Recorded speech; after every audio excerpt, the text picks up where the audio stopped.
Hi everyone, it's Darby with rejoiceandcreate.com, and I've had a couple of really long videos lately for Christmas 2017, so I thought I'd throw in a really cute, quick little treat box that you can use on your dinner table, or you can give to coworkers or classmates. Just a cute little treat box that will hold something like 3 rolos, or perhaps 3 candy kisses.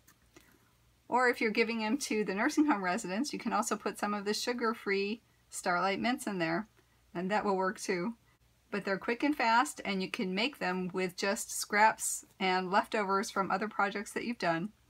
So let me show you how I made them, and in the end I'll show you what each of the combinations are that I have before you. So let me clean this off and then we'll get going. These cute little treat boxes were made with the Everyday Label Punch and one of the coordinating stamp sets, either the Merry Little Labels or the Labels to Love. Now you can orient these in 2 different ways. Some have a more landscape orientation where it'll go side to side or horizontal. Others have a more vertical orientation where it looks more portrait. And the way I cut this is you can use this for either the horizontal or the vertical, and you still have a box that closes on the top.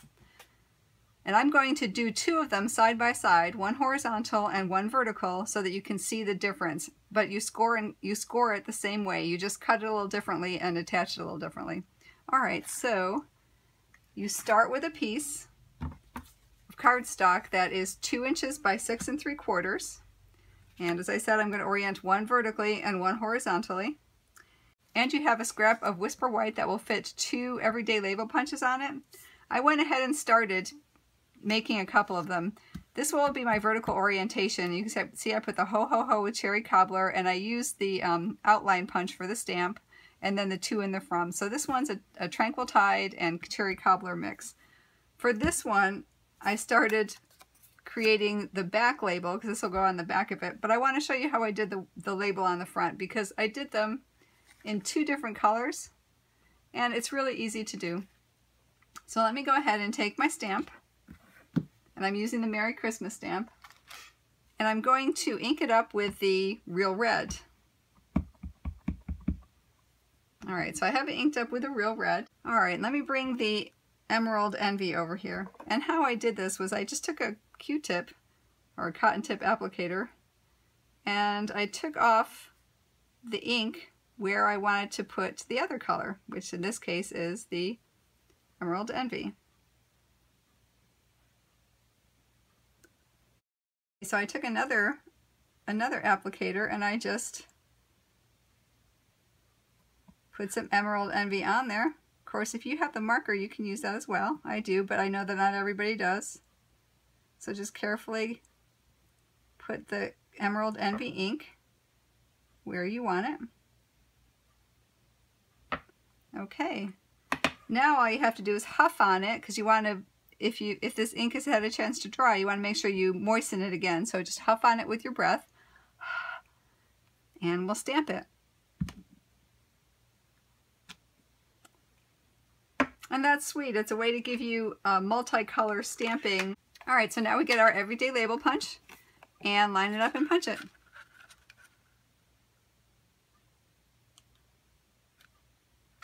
Let me make sure I'm lined up here. Alright. Alright, so let's score our boxes now.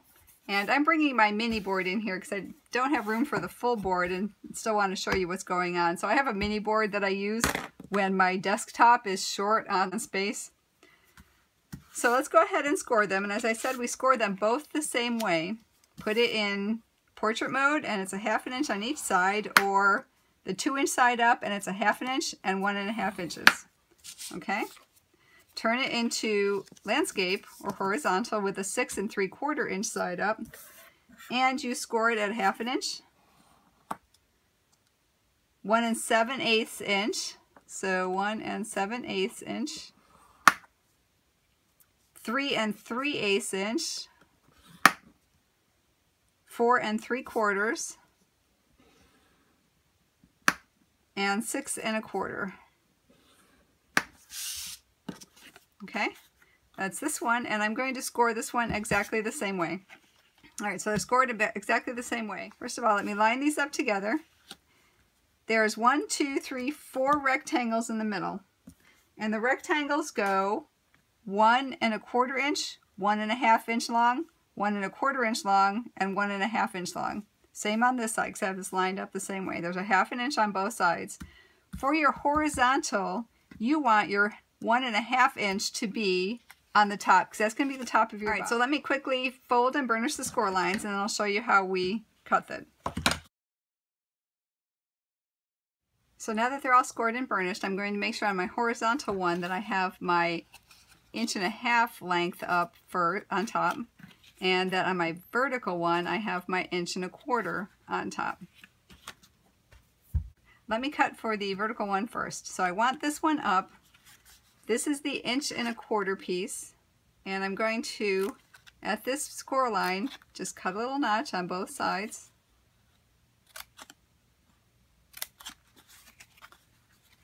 And cut off this square on the corner. And I'm going to notch ever so slightly into the end tab, because this will be the tab that goes into the top of the box to hold it.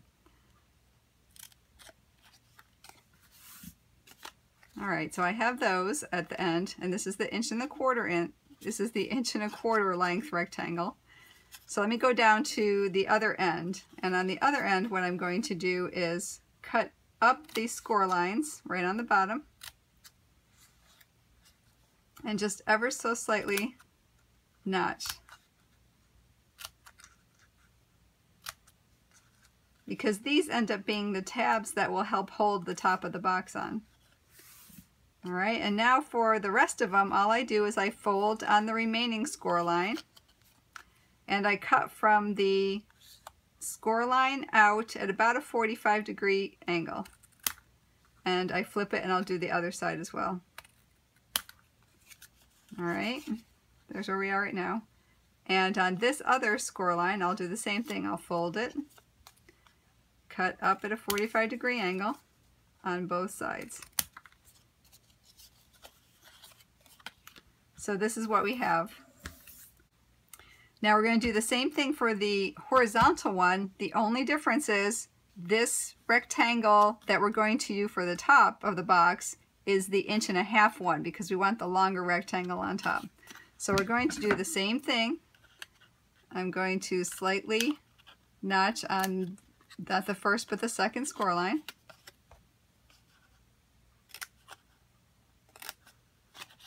And it really is harder to explain than actually just do. Once you get into a motion, it gets going, you get into a rhythm.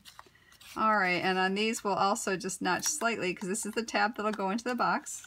So just slightly notch in on those, and as well this one. Alright, so you can see side by side, this was the 1.25 inch one for the vertical. This is an 1.5 inch length for the horizontal. Alright, so on the same as we did on the bottom over here, we're going to do it on this one. Do a slight notch right up the score lines.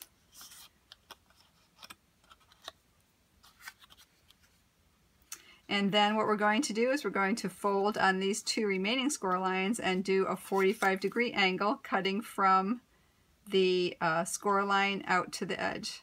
So you want a 45-degree angle. I'll just flip it over, do the same thing on the other side. We will undo that, and we'll fold this other score line, and the same thing.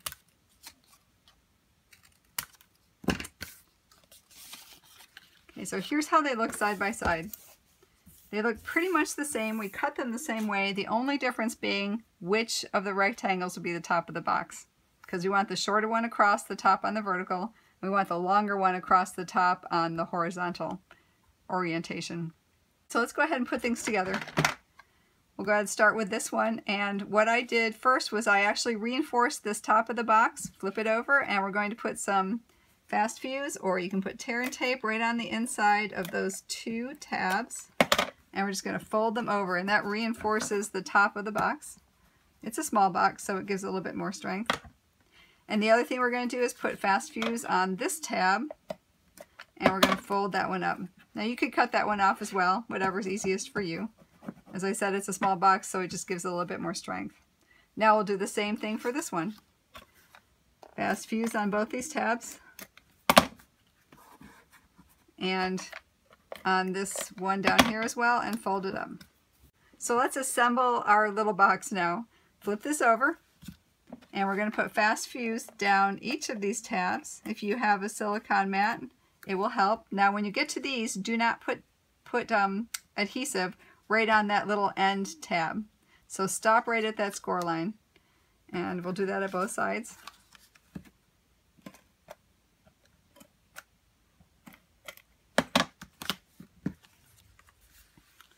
Okay, now as we fold it up, it's going to be like this on the box, and this will be the top. So this is our bottom tab right here, and this is where our tags are going to go first, or our labels are going to go first. I'm going to line this right across the score line. See, I have my score line goes across here, and from this point to this point, I'm going to make that parallel. I'm going to center it in this rectangle section right here, which means there's going to be the same amount sticking over the side on both of them. And then I'm going to just scoot it in 1/8 of an inch because I want it to be just a little bit below where those points are, so the box doesn't show. It sounds complicated, it really isn't that complicated. So the same thing, these points, perhaps I'm just not explaining it well, but these points want parallel to that score line. So go ahead and line those up, center this tag right, I would say in this rectangle, but actually it's going to hang over by about 1/8 of an inch on both sides. And as you have the point on that score line, just push it down about 1/8 of an inch. And just match up so it looks like that one. So that's what that will look like. All right, now for this one, we'll go ahead and we'll go to the same stage. You want, again, the adhesive on the tabs. Stop at the little tiny tabs because you don't want adhesive on those.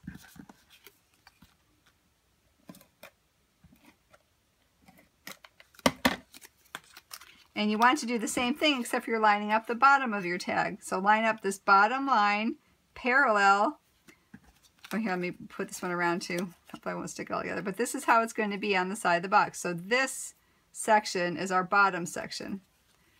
So line the tag up parallel to that score line, center it from side to side, and then I move it down just about, again, 1/8 of an inch.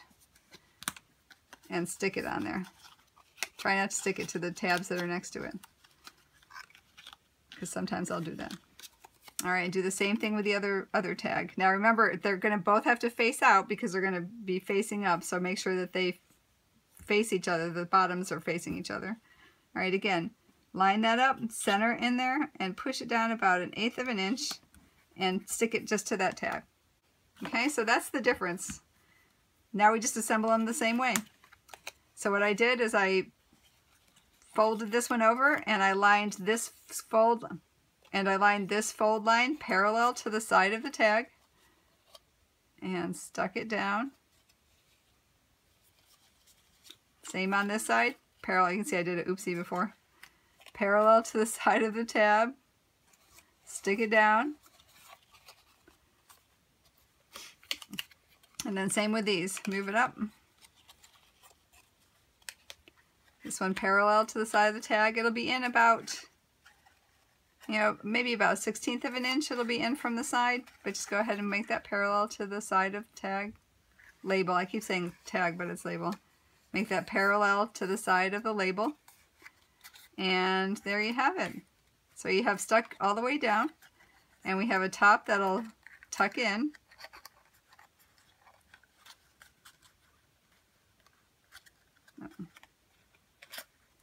Let me just cut a little bit more off that one, angle that one a little bit more, and it should tuck in well. And these two little tabs, oh, maybe that may be my culprit. If it doesn't fit in, just go ahead and trim a little bit more off that tab, and there we go. Okay.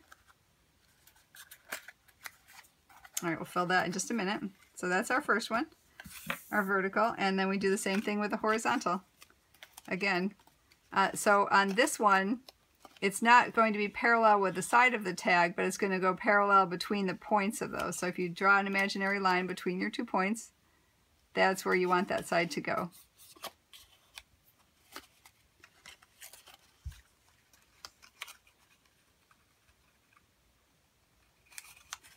okay? And same with this side.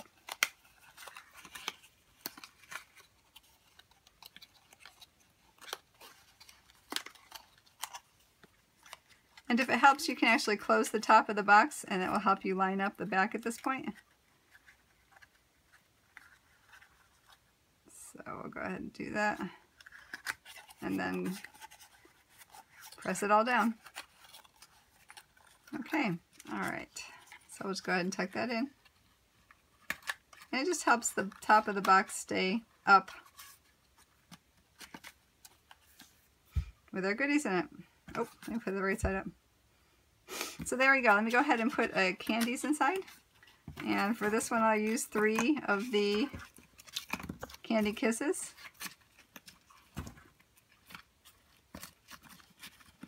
And we'll tuck that one in.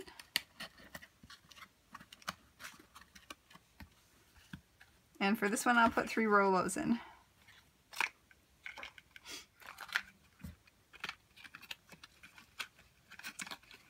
Okay, we'll tuck that one in too. And now I just used a coordinating ribbon and tied it around.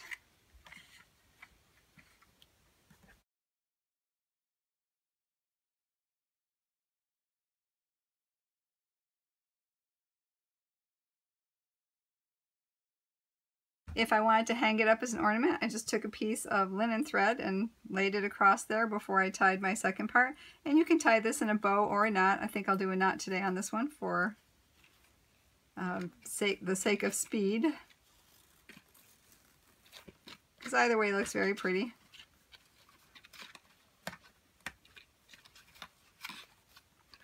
And then I just tied this into a loop.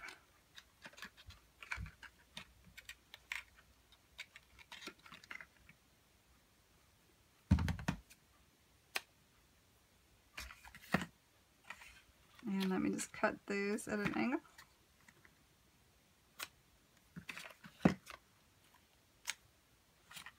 Okay, so there's my ho ho ho. And let's go ahead and tie the Merry Christmas.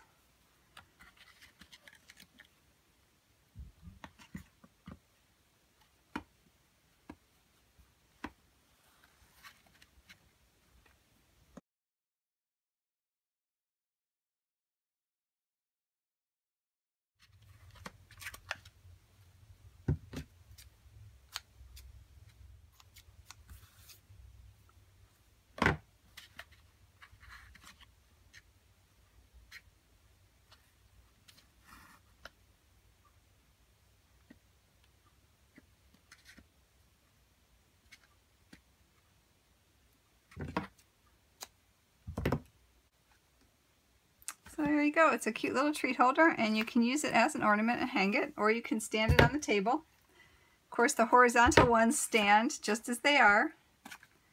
And the vertical ones, if you wish to stand it on the table, you may wish just to cut that little knob off the bottom. And on this one, I sponged around.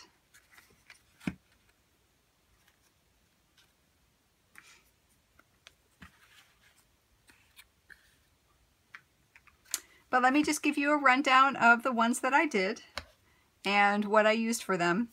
This one was made with cherry cobbler and garden green, and I used the cherry cobbler cardstock and the garden green ribbon. This one was made with lemon lime twist and berry burst and lemon lime twist, so it makes a little bit of a non-traditional colors for your Christmas. Of course, we just did this one with cherry cobbler and tranquil tide with the tranquil tide finely woven ribbon. This one was made with real red and emerald envy with the emerald envy crinkled ribbon. This one was made with soft sky cardstock, night of navy ink, and night of navy crinkled ribbon. This one was made with cherry cobbler and old olive, and I used actually the pear pizzazz ribbon on this one. This one was made with the cherry cobbler and the old olive, and I used the old olive ribbon on this with the cherry cobbler cardstock.